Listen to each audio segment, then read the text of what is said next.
আল্লাহ বলেছিলেন যে গজব নাজিল হওয়ার সময় পিছনের দিকে ফিরে তাকাইও না, কিন্তু সে পিছনে ফিরে তাকিয়েছিল এবং সঙ্গে সঙ্গে আল্লাহর গজবে আযাবে গ্রেফতার হয়ে সে সেখানে পাথর হয়ে যায়। আজও পর্যন্ত সেই পাথর দেখা যায়। কোন কোন স্কলার বলেছেন এটা তারই পাথর, জর্ডানের মৃত সাগরের পাশে যেই পাথরটি দাঁড়িয়ে আছে। পবিত্র কোরআনুল কারীমে আল্লাহ তাআলা তিনজন ভয়ঙ্কর পাপী নারীর কথা বলেছেন। এখানে তার মধ্যে এই একজন নারী ছিলেন। আল্লাহ সুবহানাহু ওয়া তাআলা নারীরা কোন এরকম পাপ করেছিল যাদের কথা কোরআনের মধ্যে বর্ণনা করা হয়েছে। অবশ্যই মা বোনদের জন্য এই আলোচনা অত্যন্ত জরুরি। একজন ছিল হযরত লূত আলাইহিস সালাতু ওয়াস সালামের স্ত্রী। হযরত লূত আলাইহিস সালাতু ওয়াস সালাম ছিলেন আল্লাহর পয়গম্বর ও রাসূল, কিন্তু লূত আলাইহিস সালাতু ওয়াস সালাম যে জাতির কাছে দাওয়াত দেন তাদের মধ্যে সবচেয়ে ঘৃণ্য অভিশপ্ত একটা কাজ ছিল যে তারা ছিল ছেলে হয়ে ছেলেকে বিবাহ করত, মেয়ে হয়ে মেয়েকে বিবাহ করত। অর্থাৎ তারা নারী পুরুষ বিবাহে বন্ধনে আবদ্ধ হতো না। এরকম জঘন্য পাপাচারে তাদের মধ্যে আল্লাহ তাআলা ফেরেশতা পাঠালেন, মানুষরূপী তিনজন ফেরেশতা লূত আলাইহিস সালাতু ওয়াস সালামের বাড়িতে প্রেরণ করেছিলেন। এই তিনজন ফেরেশতা মানুষের সুরতে অত্যন্ত সুন্দর সুদর্শন ছিল। লূত আলাইহিস সালাতু ওয়াস সালামের বাড়ির এই মেহমানদের খবর লূত নবীর স্ত্রী নিজেই সেই গ্রামবাসীর কাছে প্রচার করে দেয়, কেননা সে লূত নবীকে বিশ্বাস করত না এবং সেও ছিল সেই পাপাচারীদের অন্তর্ভুক্ত। গ্রামের লোকেরা লূত নবীর ঘরটাকে ঘিরে ফেলে সেই আগন্তুক মেহমান সুন্দর যুবকদের সঙ্গে খারাপ কাজ করার জন্য, নাউজুবিল্লাহ। অথচ তারা নিজেরা জানতো না যে এর ভিতরে এরা মানুষ না, এরা মানুষরূপী আল্লাহর ফেরেশতা। একটা পর্যায়ে লূত আলাইহিস সালাতু ওয়াস সালাম অনেক তার মেহমানদেরকে রক্ষা করার জন্য চিন্তিত হয়ে পড়লে ফেরেশতারা পরিচয় দিল যে আপনি চিন্তিত হবেন না, আমরা আল্লাহর পক্ষ থেকে ফেরেশতা। রাতের অন্ধকারে ফাআসরি বিআহলিকা বিকিতইম মিনাল লাইল ওয়ালা ইয়ালতাফিত মিনকুম আহাদুন ইল্লা ইমরাআতাক। আল্লাহু আকবার। রাতের অন্ধকারে আপনি আপনার পরিবারকে নিয়ে বের হয়ে চলে যাবেন, পিছনের দিকে তাকাবেন না। আযাব যখন নাজিল হবে, ক্রন্দনে চিৎকার চেঁচামেচিতে কেউ আপনারা পিছনের দিকে তাকাবেন না, তাহলে কিন্তু আযাবের মধ্যে গ্রেফতার হয়ে যাবেন। যখন লূত আলাইহিস সালাতু ওয়াস সালাম তার স্ত্রী সন্তান নিয়ে বের হয়ে চলে যাচ্ছে, আর অমনি পিছনের দিকে আযাবের লক্ষণ শুরু হয়ে গেল।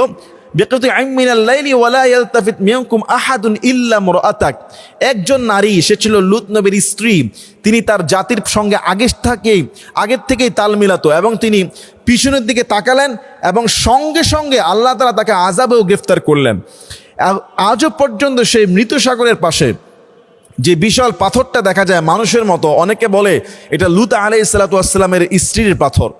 আল্লাহ তাআলা তাকে আযাবে গ্রেফতার করেছে শুধুমাত্র সহযোগী হওয়ার কারণে, তাদেরকে সাহায্য করার কারণে, লূত নবীর তথ্য প্রকাশ করে দেওয়ার কারণে। এবং সেখানে যে মৃত সাগরটা আছে বর্তমানে বলা হচ্ছে ওই জায়গাটায় আযাব গজব নাজিল হওয়ার কারণে আজও পর্যন্ত সেই সাগরটা মৃত, যেখানে কোনো মাছ হয় না, কোনো পোকামাকড় হয় না, এমনকি মানুষ পর্যন্ত পড়লে ডুবে না, তারা ভাসতে থাকে।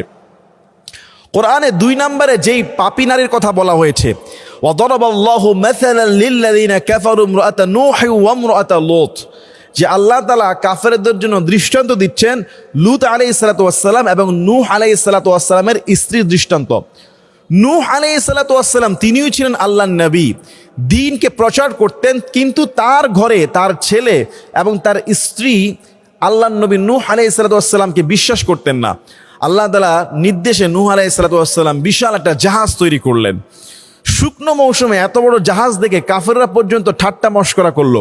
নূহ আলাইহিস সালাতু ওয়াস সালাম তার অনুসারীদেরকে নিয়ে সেই জাহাজে উঠলেন আল্লাহর নির্দেশে। তিনি তার স্ত্রীকে ডাক দিলেন, তার ছেলেকে ডাক দিলেন এই জাহাজে উঠার জন্য। তারা বলল না, আমরা উঠবো না। নূহ আলাইহিস সালাতু ওয়াস সালাম বলেন বিশাল প্লাবন হবে, উঠে পড়ো, আল্লাহর প্রতি ঈমান এনে। তারা ঈমান আনলেন না।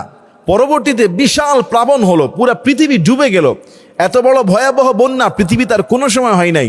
সেই জাহাজে যারা ছিল তারাই একমাত্র রক্ষা পেল, বাকি সব ডুবে গেল। আল্লাহ তাআলা নূহ আলাইহিস সালাতু ওয়াস সালামের এই স্ত্রীকে কাফেরদের জন্য দৃষ্টান্ত হিসেবে পবিত্র কোরআনুল কারীমে সূরা তাহরিমের মধ্যে বর্ণনা করেছেন।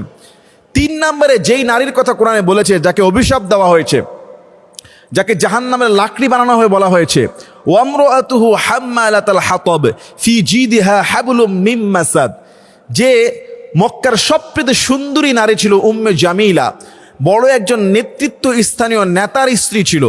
সে প্রত্যেক মানুষের কাছে রাসূল সাল্লাল্লাহু আলাইহি সাল্লামের নামে গীবত, নবীজির নামে পরনিন্দা করে বেড়াতো এবং রসুলকে গালাগালি করত। শুধু তাই না, রসুলের পথের মধ্যে সে কাঁঠা বহন করে দিত। সে এবং তার স্বামী ছিল রসুলের দুশমন। এই জন্য আল্লাহ, তার স্বামীর নাম ছিল লাহাব। সূরা লাহাবি কোরআন আল্লাহ বলেছে, তাব্বাত ইয়াদা আবি লাহাবি ওয়া তাব, আবু লাহাবের 2 হাত ধ্বংস।